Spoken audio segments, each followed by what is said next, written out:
The beautiful ones are not yet born by Akwei Armah. Chapter 1. The light from the bus moved uncertainly down the road until finally the two vague circles caught some indistinct object on the side of the road where it curved out in front. The bus had come to a stop. Its confused rattle had given place to an endless spastic shudder, as if its pieces were held together by too much rust ever to fall completely apart.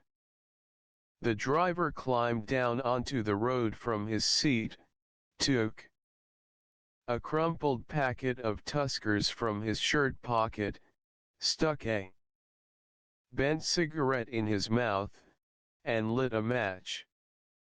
The head refused to catch, however. There was only the humid orange glow as the driver resignedly threw away the stick and took out another. After the third try, a yellow flame sputtered briefly. The driver caught it quickly with the end of the cigarette before it died, cleared his throat and spat out a generous gob of mucus against the tire, and began unhurriedly to inhale his smoke. Inside the bus, the conductor took down his bag and slowly rubbed his neck just above the patch where the long strap had been pressing down. Then he sat down heavily with his legs dangling down the front steps and closed his eyes. The passengers shuffled up the center aisle and began to lower themselves gently down, one after the other, into the darkness of the dawn. When the soft scraping of sleepy feet on the hollow metal of the steps had stopped, the conductor sat up, his eyes wide open, took his bag from off the floor, drew from within it his day's block of tickets, and, laying this on the seat beside him, poured out all the money he had collected so far beside it. Then, checking the coins against the tickets, he began to count the morning's take. It was mostly what he expected at this time of the month: small coins, a lot of pasewas, single brown pieces, with some fives, a few tens and the occasional 25. Collecting was always easier around Passion Week. Not many passengers needed change. It was enough of a struggle looking round corners and the bottoms of boxes to find small coins somehow overlooked. So mostly people held out the exact fare and tried not to look into the receiver's face with its knowledge of their impotence. Collecting was certainly easier, but at the same time not as satisfactory as in the swollen days after pay day. There was not much in it at a time like that. True, people were still only bodies walking in their sleep. But what could a conductor take, even from a body that has yet to wake, when all this walking corpse holds out is the exact fare itself, no more, no less. Much better the days after payday, much, much better. Then the fullness of the month touches each old sufferer with a feeling of new power.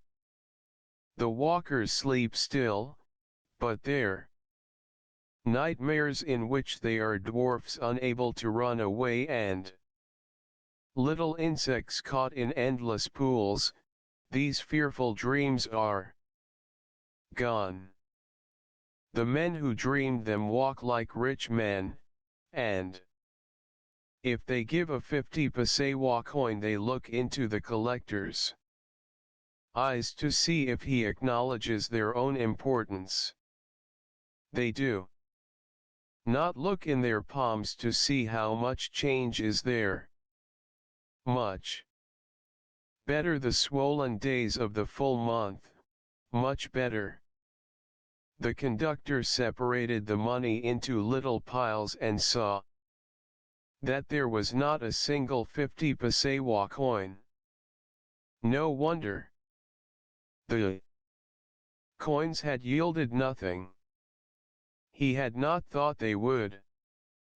But then sometimes a simple check like that could reveal hidden profit. It was not very likely though, that he would make anything from the coins today. There was something still. Someone had at this time of the month held out a sadi for his fare. He had looked into the face of the giver, and sure enough, the eyes had in them the restless happiness of power in search of admiration. With his own eyes the conductor had obliged the man, satisfied his appetite for the wonder of others.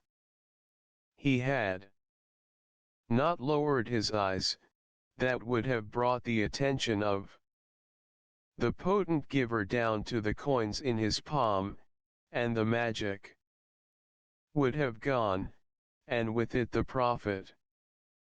So the conductor had not lowered his eyes. Instead he had kept them fastened to the hungry eyes of the giver of the sadi, and fed them with admiration. He had softened his own gaze the better to receive the masculine sharpness of the giver's stare. He had opened his mouth slightly so that the smile that had a gape in it would say to the boastful giver, "Yes, man. You are a big man." And he had fingered the coins in his bag, and in the end placed in the giver's hand a confusing assortment of coins whose value was far short of what he should have given. The happy man had just dropped the coins into his shirt pocket. He had not even looked at them. The sadi lay there on the seat. Among the coins it looked strange, and for a moment the conductor thought it was ridiculous that the paper should be so much more important than the shiny metal. In the weak light inside the bus he peered closely at the markings on the note. Then a vague but persistent odor forced itself on him and he rolled the sadi up and deliberately, deeply smelled it.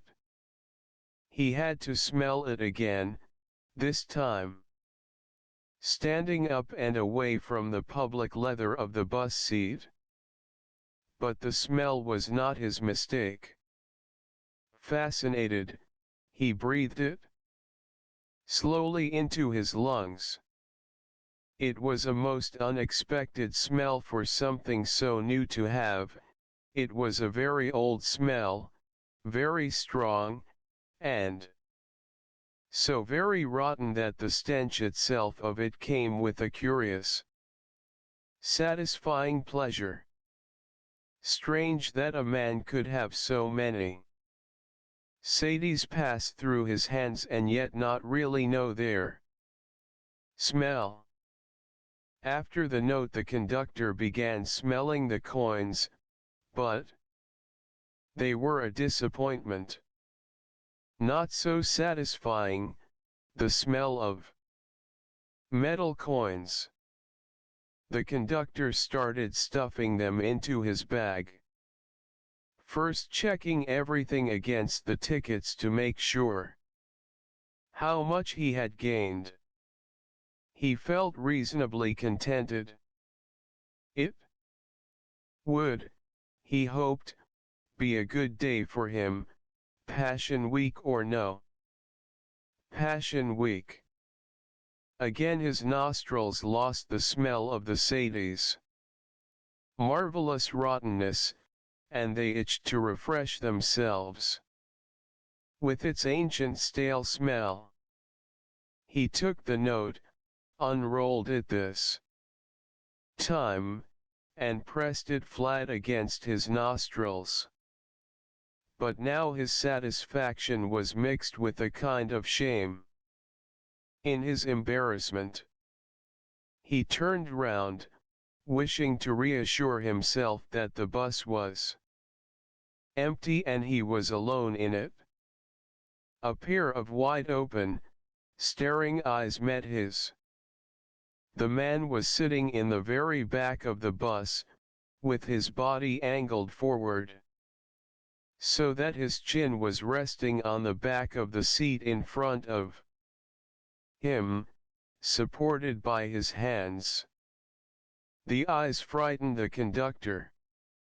Even the mere remembered smell of the Sadie was now painful, and the feeling in his armpit had suddenly become very cold. Was this the giver-turned-watcher already? Had his own game been merely a part of the watcher's larger game? Vague fears of punishment drove their way into his mind.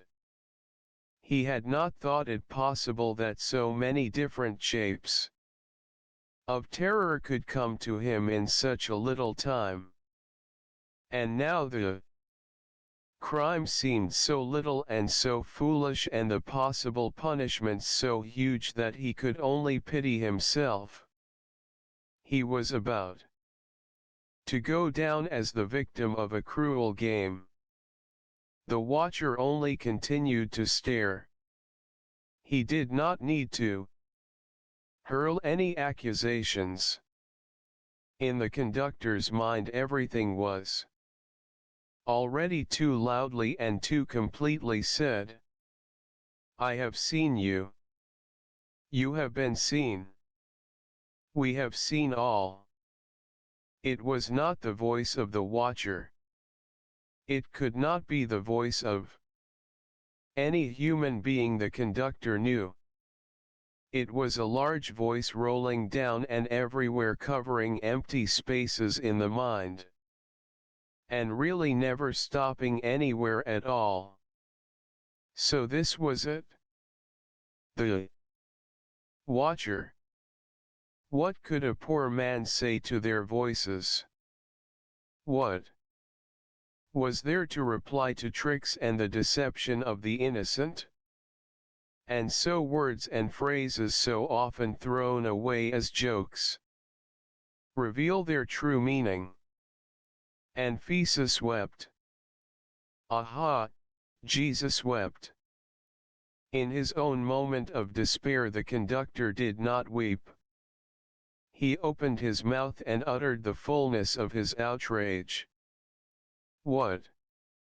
But, perched on his seat in the back of the shuddering bus, the watcher did not stir. Only his eyes continued their steady gaze, and the conductor felt excruciatingly tortured as they drilled the message of his guilt into his consciousness. Outrage alternated with a sweaty fear he had never before felt. Something, it seemed to him, was being drained from him, leaving the body feeling like a very dry sponge, very light, completely at the mercy of slight toying gusts of wind. Then, very suddenly, the silence of the watcher filled him with an exhilarating kind of hope, and looking back into the moment just lived through, the conductor wordlessly chided himself for the childishness of his fears. For, after all, how had he so frightened himself into thinking of the watcher as the bringer of his doom? Why had he placed the silent one above himself? Was it not likely, most probable, indeed, quite certain, that the watcher was himself also a man of skin and fat, with a stomach and a throat which needed to be served? Calmly, the conductor slipped a hand into his shirt pocket and took out a packet of embassy cigarettes. He had not thought he would have to open it so soon, but now there was. 6. The beautified ones are not yet born. A cause. The soul of a man was waiting to be drawn. An important bargain was hanging in the air. The conductor cleared his throat and ate the phlegm.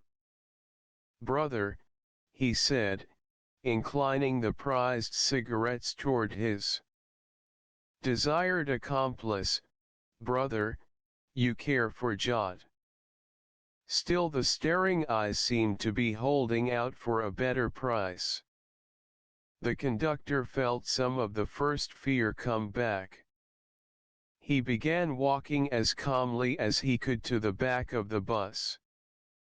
"You see, we can share," he said, as he came up to the man. But only the unending rattle of the bus answered and absorbed his words. The man in the back seat just sat and his eyes just stared, even when the conductor brought his cigarettes to within about a foot of his face. The giver's discomfort now gave place to keen curiosity, and he bent down to look into the staring face, a conciliating smile upon his own. Then a savage indignation filled the conductor. For in the soft vibrating light inside the bus, he saw, running down from the left corner of the watcher's mouth, a stream of the man's spittle.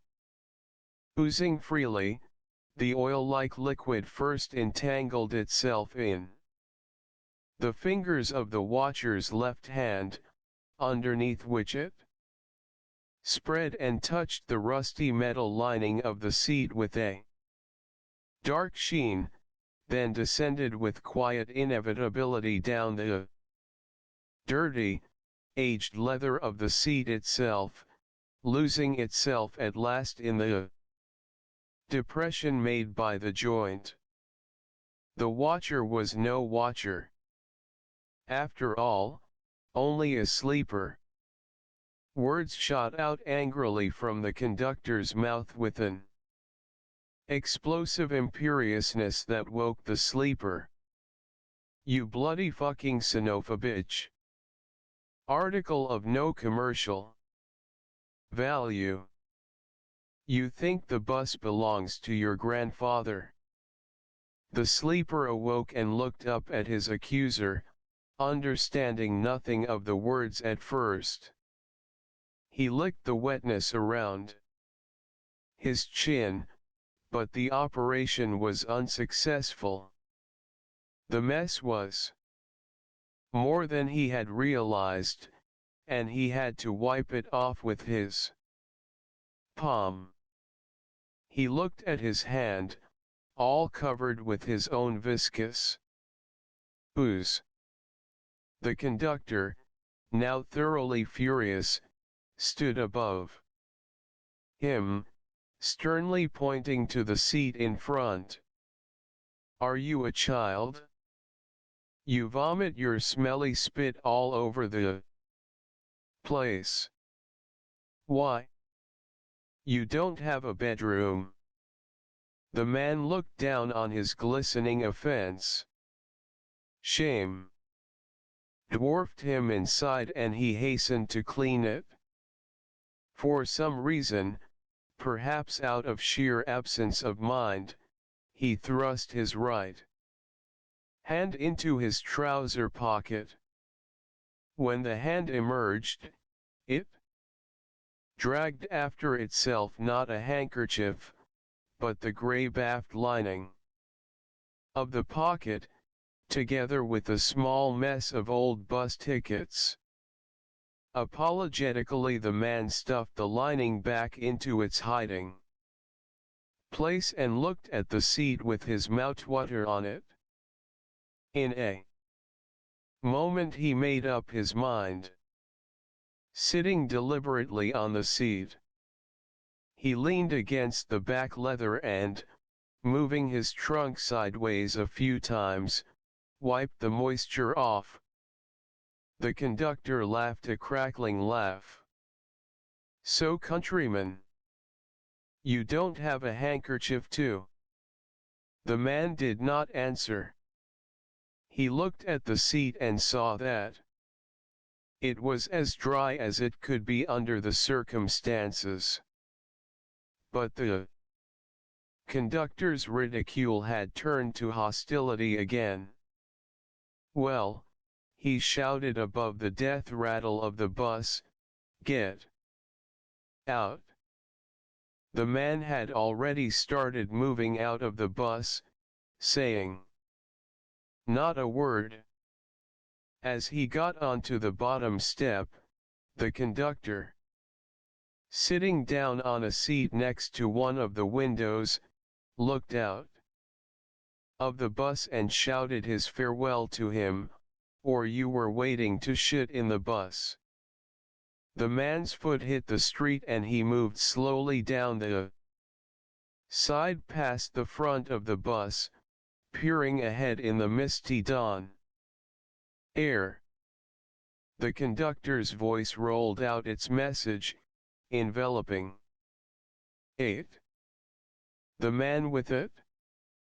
As he walked by the driver coughed, a short, violent cough which ended with a hoarse growl as he cleared his stuffed throat. Then he collected his full force and aimed the blob far out in front of him. The man who had come out of the bus felt the accompanying spray settle on his cheek and on one side of his upper lip. He looked back in the anger of the moment, only to see the driver unrepentantly preparing his throat and mouth for one more effort. He quickened his pace somewhat. The shimmering circles of dim light coming from the stationary bus, focused with a bleak haziness on the side of the road, caught in their confusion what seemed to be a small pile of earth with a sort of signboard standing nonsensically on top of it. As the man got closer, the mound assumed a different shape and the signboard acquired the dimensions of a square waste box. The thing had been a gleaming white when it was first installed, and that was not so very long ago. Now even the lettering on it was no longer decipherable. It was covered over thickly with the juice of every imaginable kind of waste matter.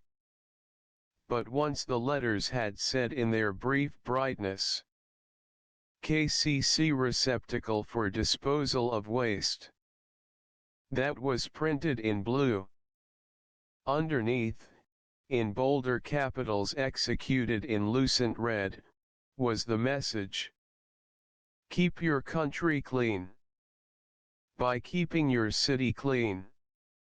The box was one of the few relics of the latest campaign to rid the town of its filth. Like others before it, this campaign 9 had been extremely impressive, and admiring rumors indicated that it had cost a great lot of money. Certainly the papers had been full of words informing their readers that dirt was undesirable and must be eliminated. On successive days, a series of big shots had appealed to everybody to be clean. The radio had run a program featuring a doctor, a Presbyterian priest, and a senior lecturer brought down from the University of Legon. The three had seemed to be in agreement about the evil effects of uncleanliness. People were impressed. Judging by the volume of words printed and spoken, it was indeed, as the principal secretary to the Ministry of Health stated at the Durbar held to round it off, the most magnificent campaign. Yet, it was at the Durbar that the little boxes had been launched. In the words of the principal secretary, they would be placed at strategic points all over the city, and they would serve, not just as containers for waste matter, but as shining examples of cleanliness. In the end, not many of the boxes were put out, though there was a lot said about the large amount of money paid for them. The few provided, however, had not been ignored. People used them well, so that it took no time at all for them to get full. People still used them, and they overflowed with banana peels and mango seeds and thoroughly sucked out oranges, and the chaff of sugar cane, and most of all the thick brown wrapping from 100 balls of /N/EY. People did not have to go up to the boxes anymore. From a distance they aimed their rubbish at the growing heap, and a good amount of juicy offal hit the face and sides of the box before finding a final resting place upon the heap. As yet the box was still visible above it all, though the writing upon it could no longer be read. 10. As he passed by the box, the walker put his hand in his right trouser pocket and pulled out the debris of used tickets and threw everything on the heap. At the curve in the road he stopped a while, his gaze directed downward as if he was trying to make up his mind about something. When he began to cross over to the other side of the road, his eyes were still fixed on the tar in front of him, and he walked quite slowly. Abruptly the headlights of a fast advancing car caught him in their powerful brightness. In that hasty second the man was far too startled even to move. Instead, he raised his eyes in a puzzled, helpless gesture and got in them the full blinding force of the light. The scrape of braking tires on the hard road and the stench of burning rubber hit him, bringing him out of his long half-sleep. Just in front of him the car stood with its tires sharply arced toward the safe center of the road. It was a shiny new taxi, and it was still bobbing gently up and down. From the sudden halt, the man recovered from his numbness, and took the few remaining steps to the side of the road. There, away from the overpowering glare of the headlights. He saw the dim outline of the taxi driver's head as it thrust itself out through the window. For long moments of silent incredulousness the taxi driver stared at the man, doubtless looking him up and down several times. Then in a terrible calm voice he began, "Uncircumcised baboon." The taxi driver spoke as if the words he was uttering expressed only the most banal of truths. "Moron of a frog. If your time has come, search for someone else to take your worthless life." The man took a step forward in order to be closer to the taxi driver, and said apologetically, "I wasn't looking. I'm sorry." But the apology only seemed to inflame the taxi driver's temper. "Sorry, my foot," he said with a cutting softness in his voice. "Next time look where you're going." He started his engine running again, and as the car began to ease itself forward, he exploded in a final access of uncontrollable ire. "Your mother's rotten cunt." The engine's smooth sound rose evenly as the car gathered speed, gradually dying down as the distance absorbed the speeding vehicle. The man moved a little less slowly now, keeping to the dark earth beside the gutter that ran the length of the road. He passed by the gloomy building of the post office, and his pace quickened involuntarily as he began descending the steep little hill beyond that. Across the road at the bottom the street lamps perfunctorily gave a certain illumination to the shapes of the row of old commercial buildings, and their light bounced dully off the corrugated iron shelters in front of the shop gates beneath which the watchman slept. He passed by the UTC, the GNTC, the UAC, and the French CFAO. The shops had been there all the time, as far back as he could remember. The GNTC, of course, was regarded as a new thing, but only the name had really changed with independence. The shop had always been there, and in the old days it had belonged to a rich Greek and was known by his name, A.G. Leventis. So in a way the thing was new. Yet the stories that were sometimes heard about it were not stories of something young and vigorous, but the same old stories of money changing hands and throats getting moistened and palms getting greased. Only this time, if the old stories aroused any anger, there was nowhere for it to go. The sons of the nation were now in charge, after all. How completely the new thing took. After the old. Behind the firms the dim mass of Yenchua Hill rose from the ground. Where its form ended, it was now possible to see the 12 sky, still dark but not so dark as the earth beneath.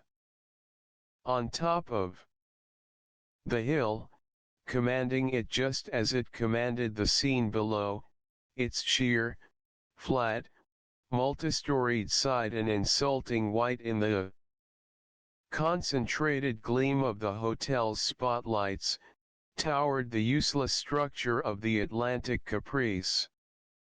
Sometimes it seemed as if the huge building had been put there for a purpose, like that of attracting to itself all the massive anger of a people in pain. But then, if there were any angry ones at all these days, they were most certainly feeling the loneliness of mourners at a festival of crazy joy. Perhaps then the purpose of this white thing was to draw onto itself the love of a people hungry for just something such as this. The gleam, in moments of honesty, had a power to produce a disturbing ambiguity within. It would be good to say that the gleam never did attract. It would be good, but it would be far from the truth. And something terrible was happening as time went on. It was getting harder to tell whether the gleam repelled more than it attracted more than it repelled, or just did both at once. In one disgustingly confused feeling all the time these heavy days. Down from the CFAO, the food stands opposite the block were all deserted, save for long orange rinds with their white insides strangely visible in the darkness, like some kind of fat worms lying around on the lip of the gutter before the road. And the less discernible corn husks that had held together now. Long swallowed balls of kenke. The man stopped uncertainly as he came to the large building opposite the stands. The block. This was the block. The building never ceased to amaze with its squat massiveness. It did not seem possible that this thing could ever have been considered beautiful, and yet it seemed a great deal of care had gone into the making of even the bricks of which it was made. Each brick had on it the huge imprint of something like a petal of the hibiscus flower slanted diagonally across it. Where the individual blocks met, a clear groove ran between them, so that from some angles the whole building looked like a pattern of vertical and horizontal lines. But this impression was to be had from certain chosen angles only. From most other points the picture made by the walls of the block was much less pleasant. For years and years the building had been plastered at irregular intervals with paint and with distemper, mostly of an official murk yellow color. In the intervals, between successive layers of distemper, the walls were caressed and thoroughly smothered by brown dust blowing off the roadside together with swirling grit from the coal and gravel of the railroad yard within and behind, and the corners of walls where people passed always dripped with the engine grease left by thousands of transient hands. Every new coating, then, was received as just another inevitable accretion in a continuing story whose beginnings were now lost and whose end no one was likely to bother about. The spaces between the bricks were still there, but from most points they seemed about to get lost in a kind of waxen fusion. The flower patterns also had their crusts of paint, so that the whole thing gave a final impression of lumpy heaviness. Even in the daylight this impression persisted, and was in fact made deeper by the unnecessary Boldness of the cement relief lettering out in front. Railway and Harbor Administration Block. McNXI. The man disappeared through the gigantic opening in the front of the building and turned up the broad cement stairs to the right. He moved absently to the left of the staircase and reached for the support of the banister, but immediately after 14. Contact, his hand recoiled in an instinctive gesture of withdrawal. The touch of the banister on the balls of his fingertips had something uncomfortably organic about it. A weak bulb hung over the whole staircase, suspended on some thin, invisible thread. By its light it was barely possible to see the banister, and the sight was like that of a very long piece of diseased skin. The banister had originally been a wooden one, and to this time it was still possible to see, in the deepest of the cracks between the swellings of other matter, a dubious piece of deeply aged brown wood. And there were many cracks, though most of them did not reach all the way down to the wood underneath.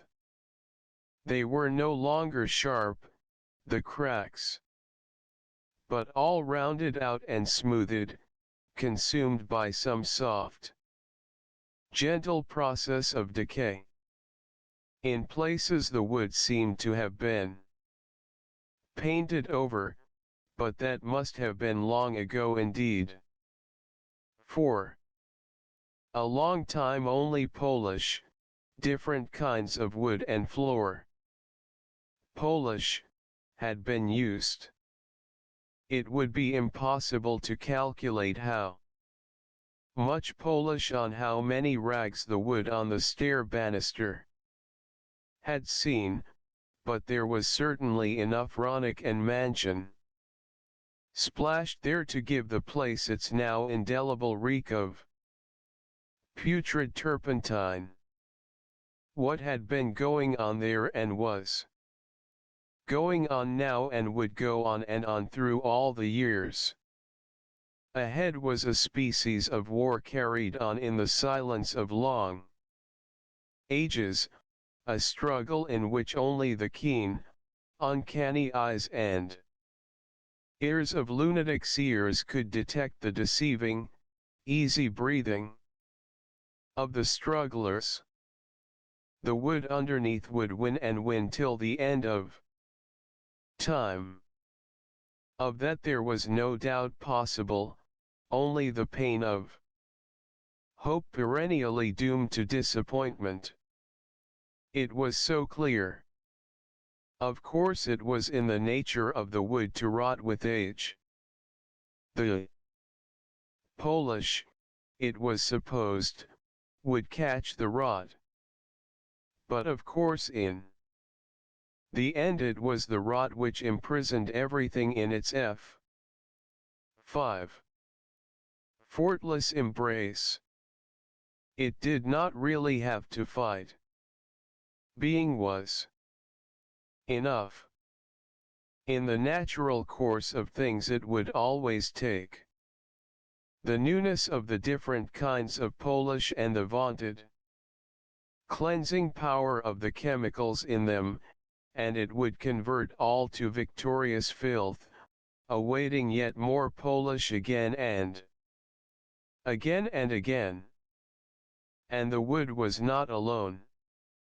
Apart from the wood itself there were, of course, people themselves, just so many hands and fingers bringing help to the wood in its course toward putrefaction. Left-hand fingers, in their careless journey from a hasty anus, sliding all the way up the banister as their owners made the return trip from the Lavatory downstairs to the offices above. Right hand fingers. Still dripping with the afterpiss and the stale sweat from fat. Crotches. The call used palms of messengers after they had blown their clogged noses reaching for a convenient place to leave the well-rubbed moisture.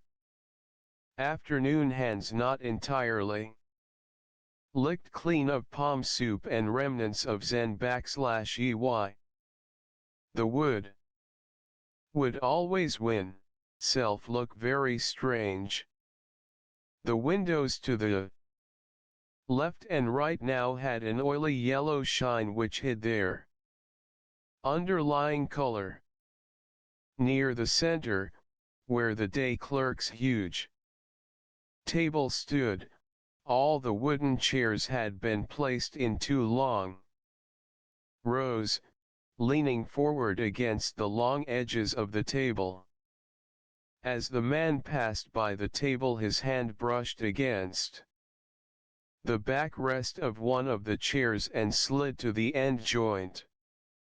There were spots on the chair that had almost the same feel as the banister, and, without actually thinking of his movements at all, the man found himself rubbing his thumb against the finger that had touched the chair most closely, as if he expected to find some soft, moist piece of the chair or the banister sticking to it.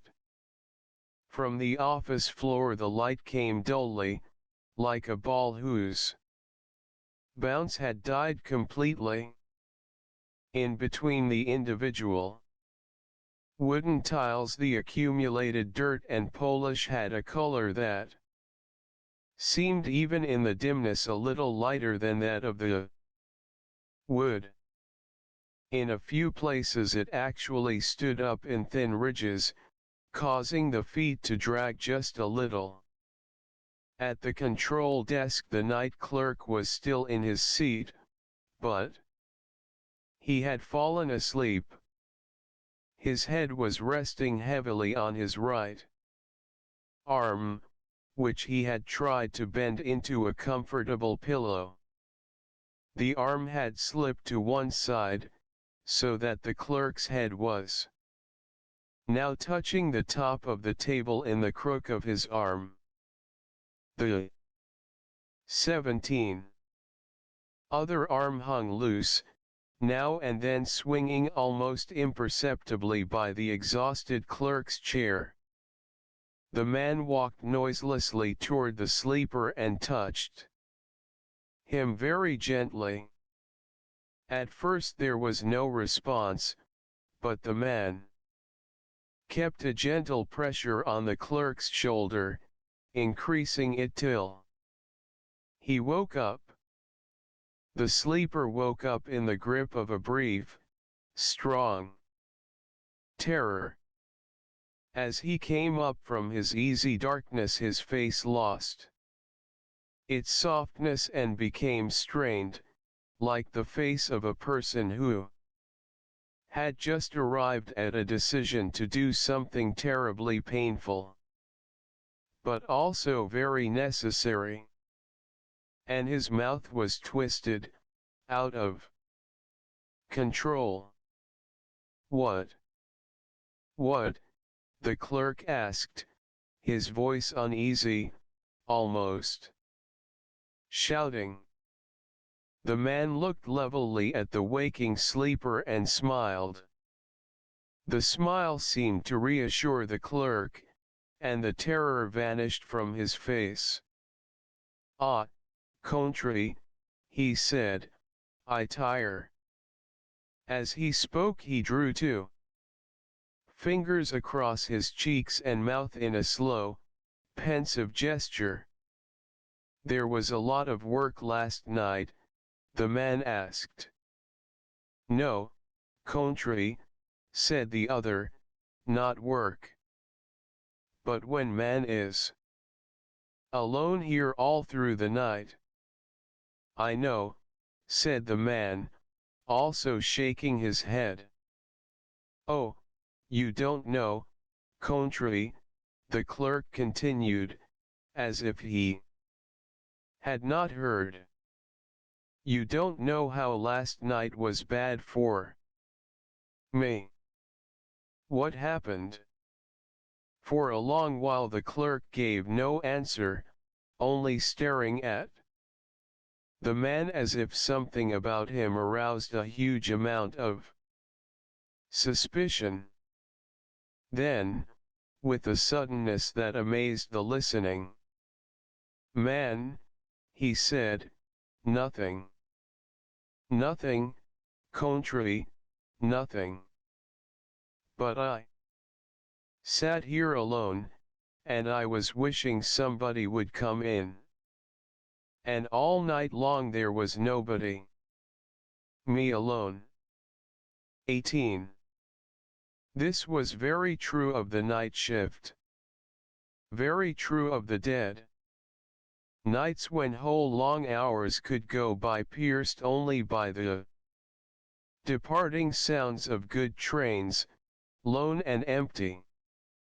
On certain nights these last days they were not only Saturday nights, but other nights as well. The loneliness was made a bit more bitter by the distant beat of bands on the hill, creating happiness for those able to pay money at all times of the month, to pay money and to get change for it, the men of the Atlantic caprice. Sometimes also the sudden blast of car horns coming briefly and getting swallowed again forever, each particular sound going somewhere very far away. And underneath these single cries the night itself, a long, unending sound within the ear, just too high or just too low to disturb the captive hearer. Then the mocking rattle of the Morse machine mercifully breaking now and then into the frightening sameness of the lonely time. Once, the clerk said, I wanted to stop and get out. About 2 in the morning. Where did you go? I didn't go. When I thought of it, where could I go? Home, the man said, laughing a little. Home. The other made a sound much like dry paper tearing. Was it meant as an answering laugh? I thought of home. The brightness in his eyes went down and the eyeballs themselves seemed to retreat inside, getting darker. He paused, unable to make up his mind about something, then he added, I can almost like it here when I think of home. The man laughed a much softer laugh and let his silence swallow up the words. Anyway, he said finally, nothing went wrong. No, the clerk said. At Kojo Krom the control telephone is dead again. As usual. T9. Yes, as usual. And the others. Some trouble with most of the lines, said the night clerk. Benso was all right at first, but went dead from time to time. Ijua so too. The man sighed. Always the same old things not working. You can use the Morse, said the clerk. Nothing wrong with that. Fine, said the man. I haven't finished logging everything yet, the clerk said. I'm going to do it now. He turned again, took out a pen stuck between the center pages of the thick log book, and began to write. The man looked at the control graph above the big desk.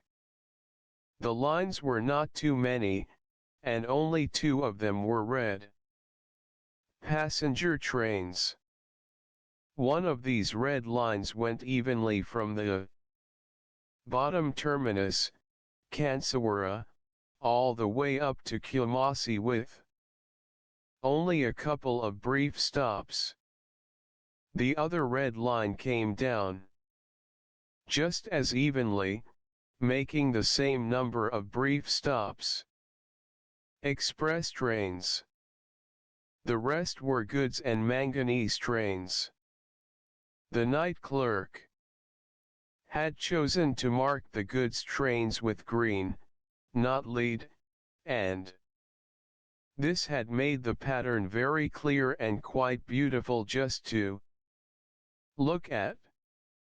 The goods and manganese trains had sometimes had to wait long periods for other trains to pass.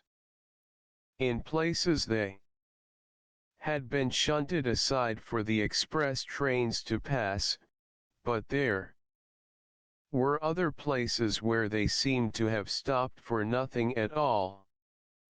The night clerk took a long time completing the log. When at last he had finished, he closed the book and got up off the center chair.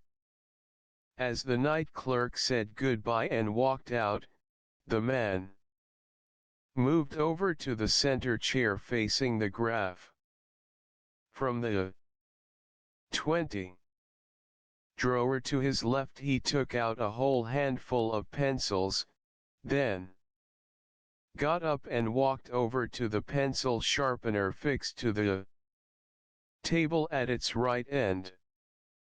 When he stuck a pencil into the sharpener and turned the handle sped round and round with the futile freedom of a thing connected to nothing else. The man stopped trying and went back to his seat.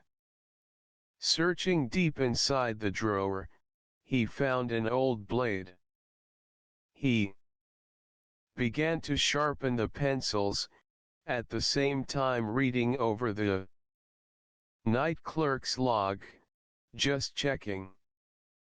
The night clerk had not written the date, but everything else was carefully written down in a neat hand. On duty, IOPM 6 a.m.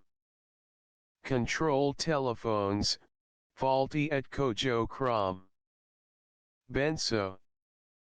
Ijuaso. Carrier faulty. Other stations in good operating order. Manganese. 4 trains tonight. No trains tomorrow. Goods trains cancelled. 39G no power. 29G no guard, due accident en route. Allocation of tracks. Rail car leaving Kansawara station tomorrow for Ijuaso. Occupant, section engineer. Leaves 08:00 am. Accident, Class B, between Benso and Ijuaso. /KAC/ONU. Night control clear /. The man added his own signature to that of the night clerk and opened the log book at a fresh page. 21. Just then the door opened and the first messenger entered. Smiling. "Hello, controller," he said cheerfully. "Hello." The control telephone rang. "Control, Kansawara," the man said into the mouthpiece. "Ah, you're there," said the voice at the other end.